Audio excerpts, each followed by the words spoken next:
You want to do some recaps? Yes. What do we have to recap? Clarence and Steven. Steven was... The two most recent Stevens were crazy good. Steven continues to be on point. Yeah. Yeah, I was like... We mentioned this before we started the show. We're probably going to do a retrospective on Steven season 1 once it finishes. Probably. Yeah. It's going to be a while, though. Yeah, there's like 300 episodes in season 1. Yeah, but Island Adventure, man. Like, I didn't expect any of that shit. I was like, what is happening? All of this crap is going on. And I'm like, eh.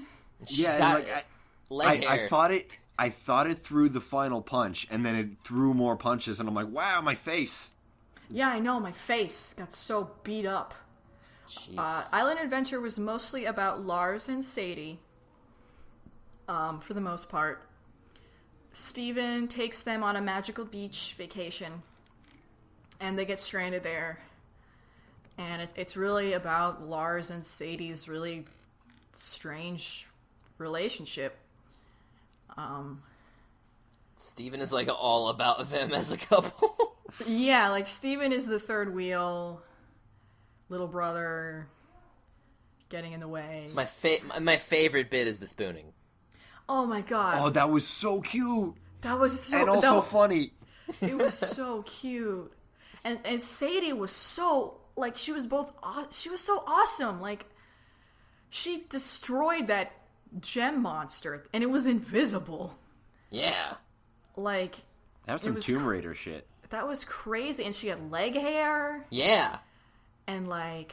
I didn't notice it. That's cool that they did that. Yeah, I didn't notice it at first either, because, like, they showed the song that Steven sang as the preview, and then, like, people were, like, freaking out. Like, she's got leg hair, and I was like, oh, fuck yeah, she does. Yeah. I wasn't sure if it was dirt or leg hair. Yeah, I thought it was, like, dirt or scratches, because they were all so beat the fuck up at the end of that episode. And, like, there was that one scene where they're walking on the beach, and she's wearing his shirt. Yeah, there's a lot of really cute things in this episode. Like, oh, and they kissed. I mean, we didn't mention that. Yeah, but it was like cry kissing. It was like that fucking kissing scene from Fame. It was like, we might die here. And like the role, like it was like a role reversal in a lot of ways, because I guess Lars was sort of the quote woman. Lars. Oh, I see what you mean. You know what, like, in the sense that he needed to be saved. He was the one that was lonely. He was the one who couldn't fight, and he was the one who cooked.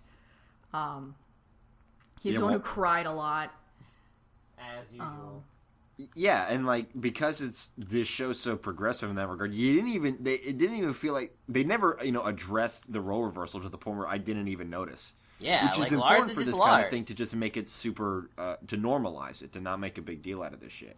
Yeah, it's like what we talked about with Korra versus Airbender, is that, Airbender was absolutely a very progressive show in the way it depicted females, but it often had to make a point about it. Like, there were several episodes where they're like, girls can do anything guys can do, whereas by Korra, it's just taken as a given, which in a way, I think is more important. Yeah. Well, that was mostly due to... I feel like that's... Most of the stuff What? in Airbender was due to Sokka being young and stupid, and Katara's waterbender training being old and stupid.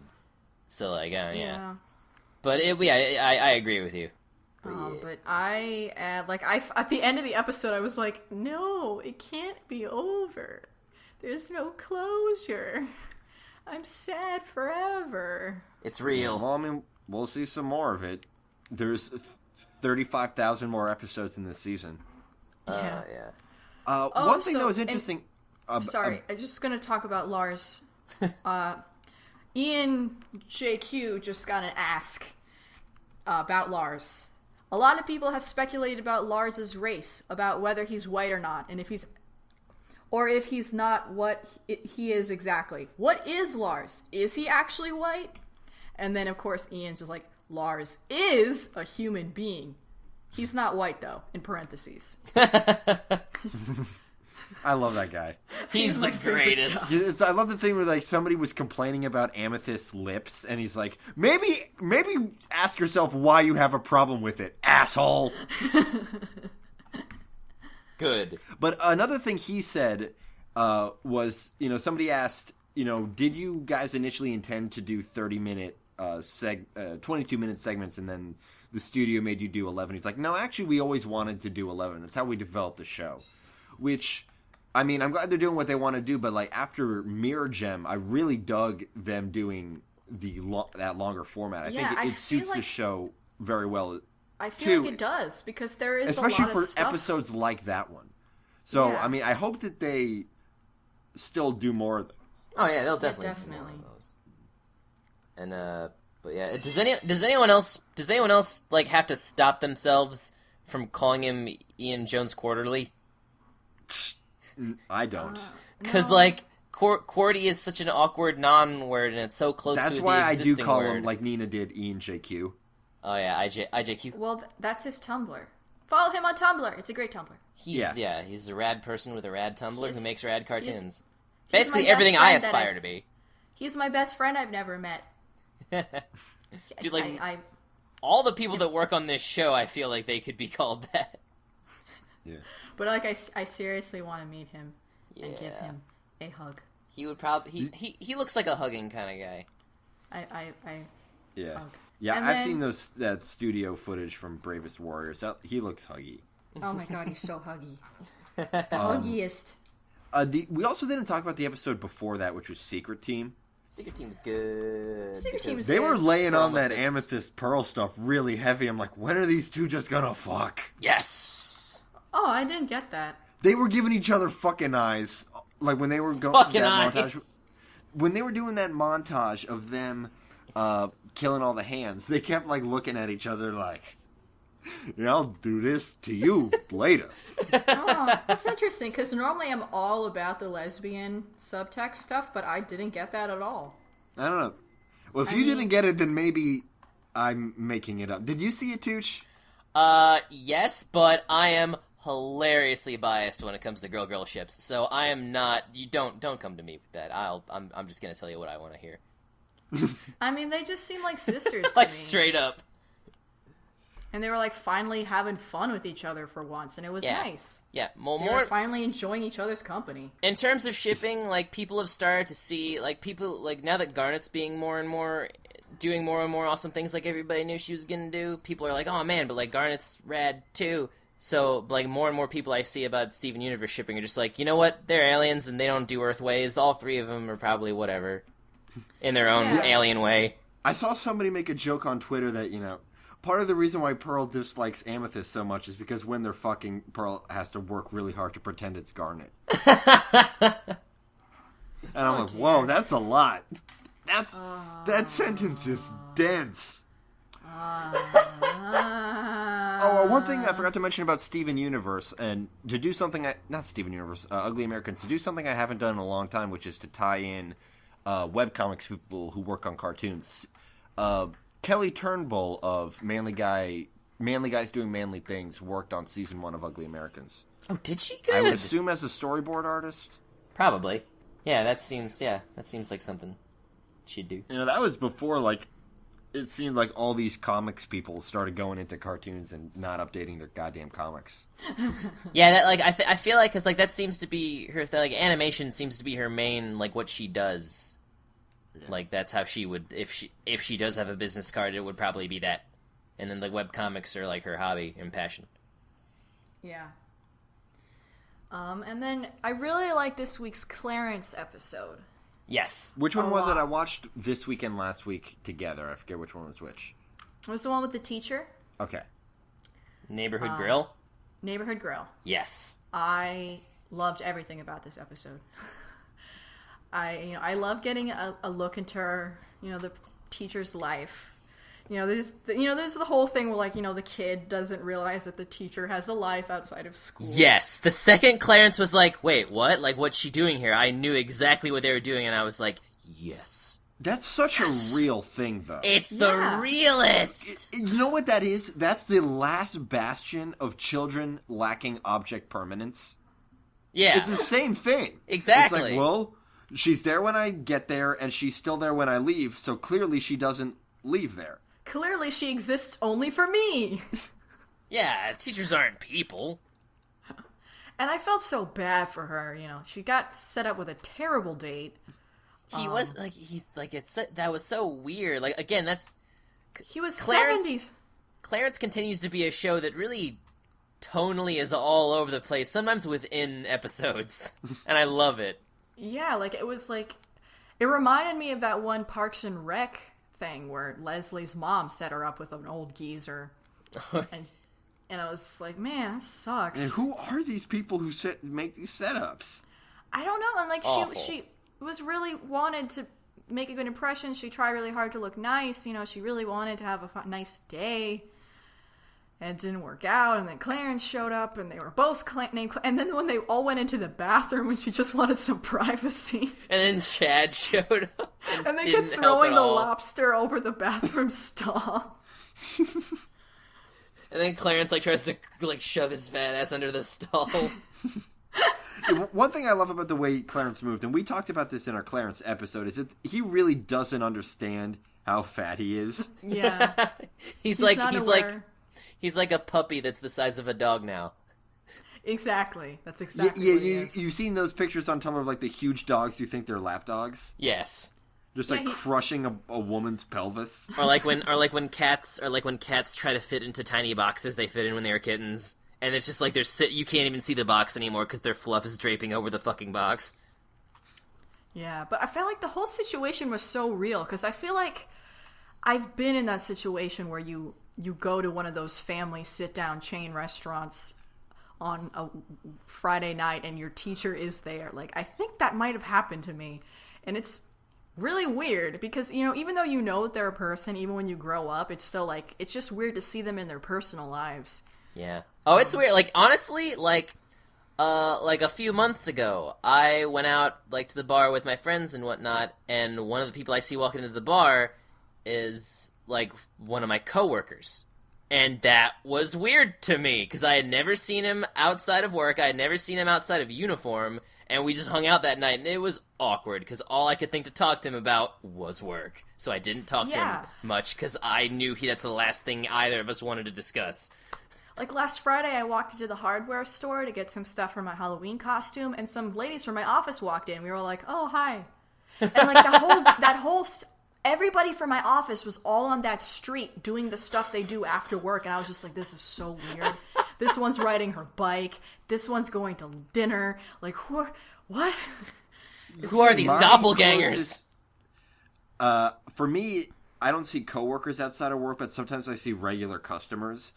And what was super weird one time, when I worked the graveyard shift as a cashier, one of my regular customers was this cop who also worked the graveyard shift. And one of my nights off, I went to a Sheetz, which is, if you don't have them where you live, it's a gas station that actually serves pretty good food, and they're open 24 hours.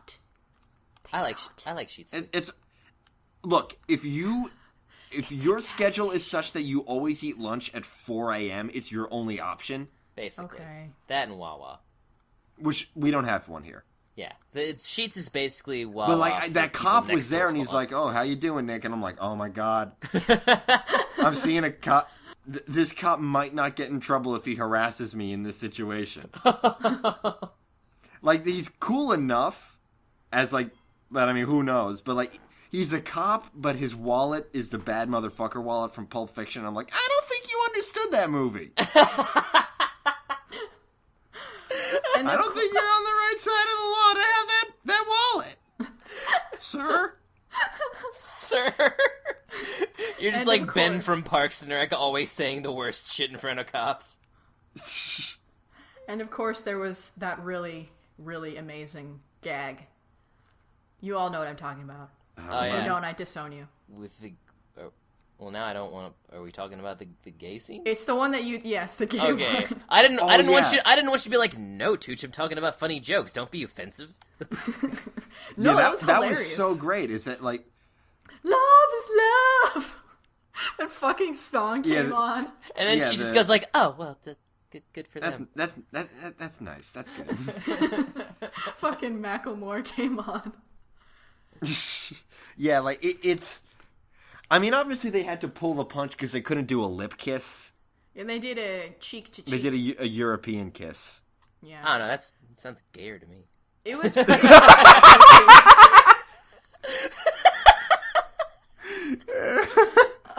If anything, that's the hardest they could go. I mean, we grew up with our family doing that, so it's like our Latin side of the family. That's even normal. Well, one not side... the double cheek though, just the one cheek. I just, as a child, I recall just kissing my family members on the goddamn mouth. Us too. Yeah, we do that too. Because you were half Latino, half Italian, so yeah. I remember. Fuck it. I remember doing that with Mom once. Well, one of Lucy's friend was over. She looked at us like, "What the fuck? You just kissed your mom on the mouth." You should have been Did like, you do yes, that on purpose? I do in fact kiss my mother with this mouth. Literally. It's not weird. It's not like there's any tongue. It's not like that Saturday Night Live goof. You show affection to your parents? What? You let your parents kiss you in public? It's these Protestants, man, I'm telling you. You express this is feelings me after outwardly? This is me after 4 drinks at a bar. Like, somebody's trying to push me into a cab. These fucking Protestants! But that episode was really nice. And I liked how it ended with the teacher making friends with the mom. Yeah, they have so much in common. Like, voice actress. Oh, yeah. And having to deal with Clarence. Yeah. So it's just one woman who has to deal with Clarence twice in her life. As an actress. There was also a new Korra this week. I feel like there wasn't anything spectacular about it. It's just more pieces moving forward. Yep, pretty much. That's the one with the kids, right? Yeah. I super dug that. It was sort of like the kids playing as if they were in The Last Airbender. Yeah. I really liked it. I knew that's what they were going for, but I don't like Milo. I'm sorry. I feel like his acting is still... Like, the stiffness of a lot of his delivery worked when Milo was a little kid. I feel like he's a bit too stiff now. I mean, I guess I agree, but I'm used to it because he was a little kid. So it's like, I don't know. I think it's a smooth enough transition where I don't mind still because his lines are funny enough to where I don't care. Yeah, I don't mind Super a lot. Also, Iki actually has some stuff happening to her now again. Yeah, that was. I guess I don't really like Tenzin's kids very much, except for Janora. I know that's a very unpopular opinion, but they're just kind of shitty kids. Like, even though I'm happy that Iki got some cool stuff to do, and she did get to develop a bit, and I was really happy about that. I was just like, man, I don't. Also, we get to meet even more hilarious one-off background characters that steal the entire episode. Those 2 guards were great. Oh yeah, that was awesome. But, like, I was just like, man, I don't want to spend this whole episode with these fucking kids. Like, I know they're trying to be like, it's like the original Avatar, but it's like, no, it's not. Yeah, like, I mean, it wasn't that heavy. Like, that wasn't the whole point of the episode. Yeah, I know. It was, like, it was to give them some time to develop, because they haven't really gotten that opportunity. But going back to those 2 guards, I really like that about Korra, because it's like, yeah, they're the enemy, but it's like, you know, they're basically off the clock. They're just fucking, like, they're people. Yeah, totally. They're just like, they just want to do a good job. They just want to get recognized. It's like, because even, like, for, like, and you know what, like, for all, because now I'm remembering, because I'm trying to, I try to think of an example of, like, just outwardly, like, evil henchmen people that just did evil stuff to be evil, and I was like, is it the Stormtroopers? And then I remember there was a scene in the first Star Wars where, like, Obi-Wan was, like, sneaking around Metal Gear Solid style trying to turn off the thing, and the Stormtroopers didn't know he was there, and they just start shooting the breeze about, like, Star Cruisers or whatever. And, like, even that humanized Stormtroopers a little bit, which usually are just, like, laser and lightsaber fodder. So, yeah. That's always a nice touch in your story. If you can just make your henchmen average Joes, that's always nice. Hell, I mean, Box Trolls did a fantastic job of that. Oh, my God. Oh, yeah, that was great. Part of the movie. That's, like, the paragon of that thing. Yeah, and it reminded me, I forget, it was some British sketch comedy show that I don't know, but I recognized the actor, and I saw Tumblr GIF sets of it. But it was like they were, like, in the sketch, they were Nazis, and he just goes, like, hey, have you ever, like, looked at our uniforms, like with the little skull and all the stuff around it, like, do you think we're the bad guys? Do you think we're the baddies? And it's like, yeah. Do you think we're the baddies? Like, he had one of those. Oh my god. That's his voice. Like, I actually thought, I didn't realize it was Moss from the IT crowd, so for a while I thought it was that guy, because their voices are kind of similar in that way. But then when you guys said it was him, I was like, oh, wait, yeah, of course. Yeah.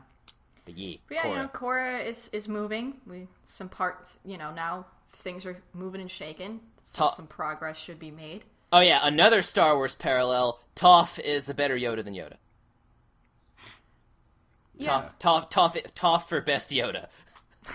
Yep. And this might be the last we see of Toph, because like as they leave the song, he's like, finally some fucking peace and quiet. If that's if that's her last line. It's very much like what you said in the beginning about, Toph's not leaving the swamp, because like that's where she wants to be. I keep referring, when we were talking about how good her voice actress is, we've got like Toph, Adult Toph, and Swamp Witch Toph. Like, she definitely identifies as a swamp hag. Oh, totally. Yeah. She loves her life. And she's like, I can see and my also, kids, I can see my grandkids, like, I'm fine. Yeah, like, that was the thing. I see like, him as much as I would see him if I was over there. Yeah, and she doesn't actually have to be there, so it's probably double fine for her, because she's like, okay, I can check up on everybody, but no one gets to talk to me. It's basically perfect. Nobody bothers me. I've done my did my dues. I'm tired. I'm old. I don't want to be bothered anymore. Leave him wanting more. She went out on top as and my favorite line was when she was like, "Oh yeah, my kids never really picked up metal bending that well." Oh yeah, he's like, yeah, my kids what? Suck. So she's just like this you just god cut to living that in a blimp swamp. scene from season 1 with Lynn.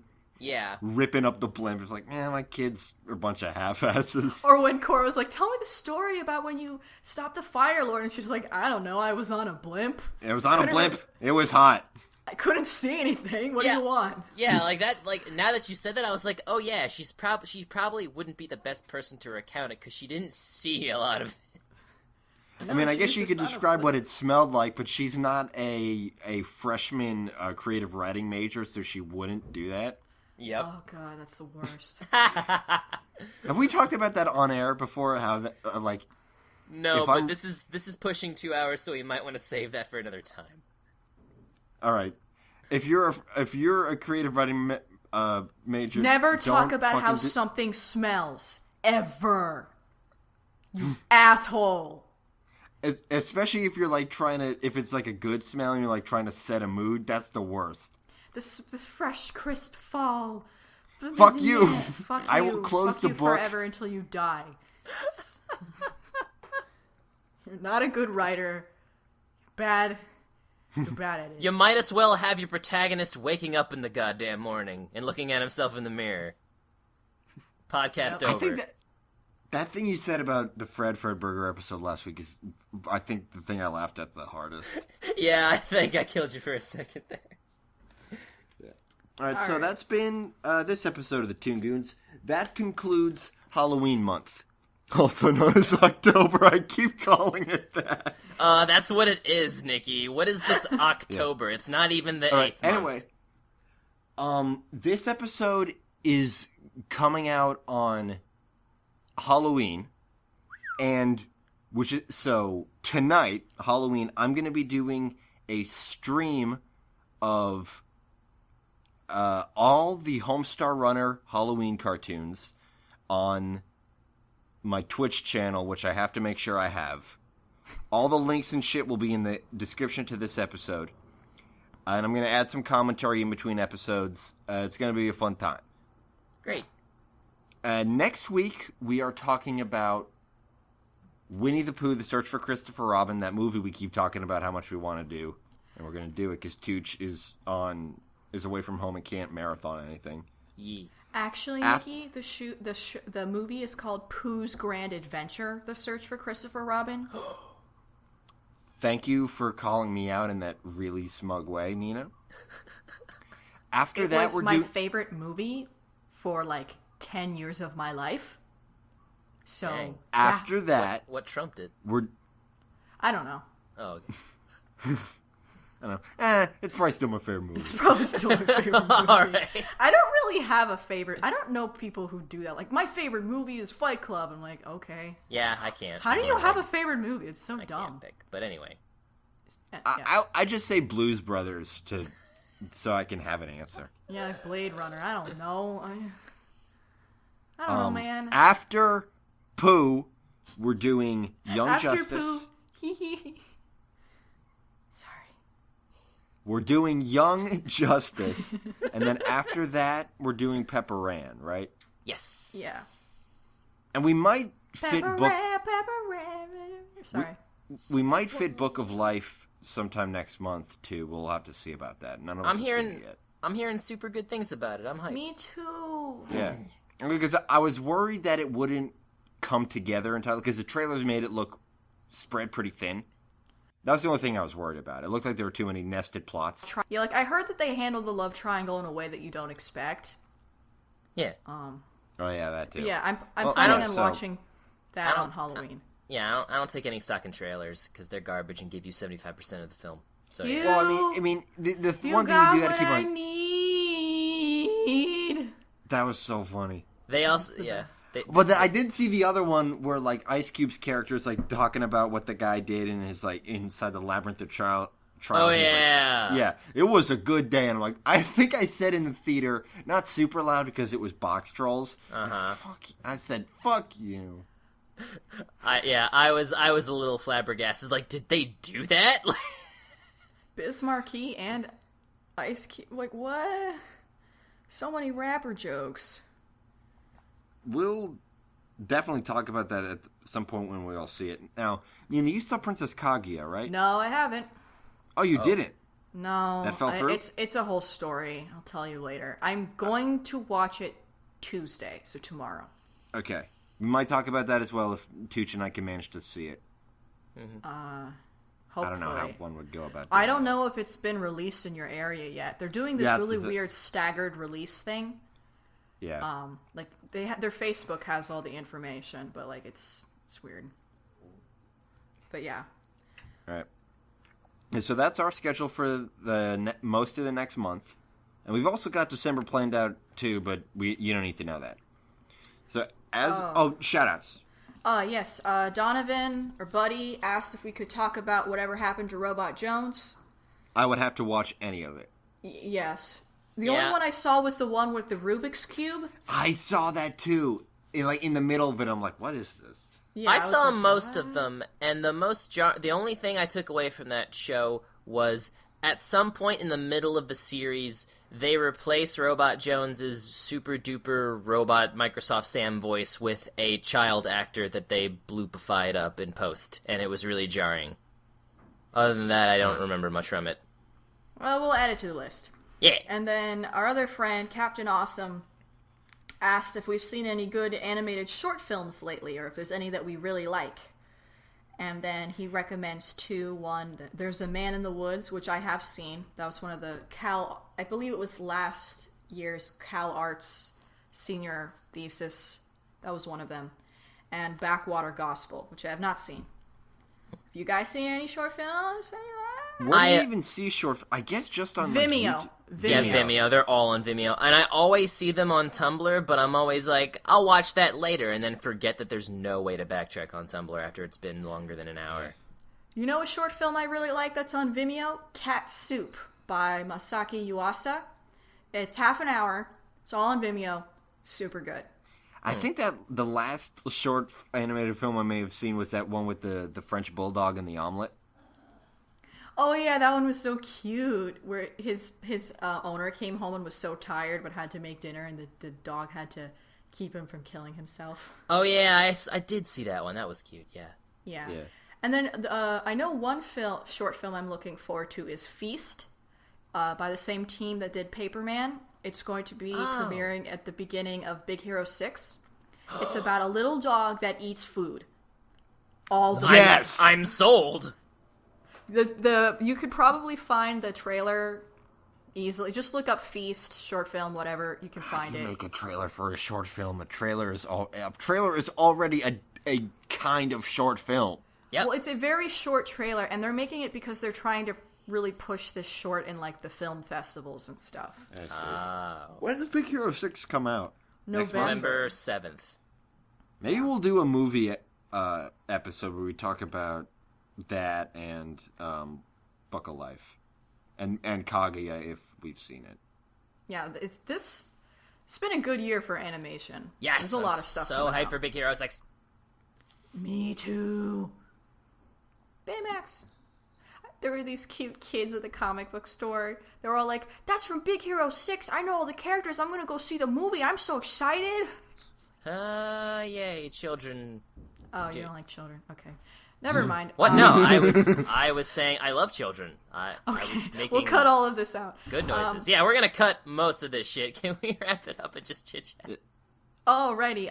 You can find us on our Tumblr at thetoongoons at tumblr.com. You can email us at thetoongoons@gmail.com. We have a Twitter. It's at thetoongoons. We also are on SoundCloud and on iTunes. Please find us on iTunes, rate and review. That would be super duper great. It's the best way to get the word out. Share it with your friends, share it with your family, share it with strangers. Share it with your enemies. Yep. With your it's like, let's bury the hatchet. Or if you don't like us and you want to give your enemies something that you feel they'll hate because you dislike us, then show it to them and be like, be tortured by this podcast, but then they like it and you failed. Or you'll both dislike it and you can talk about how much you dislike it, and then you're friends. We helped you. Leave it on in the background as you make love. Listen to our episode while you give out candy to children this Halloween. Or that. I like my idea. I don't. Thank you for tuning in. This isn't going anywhere. I love you.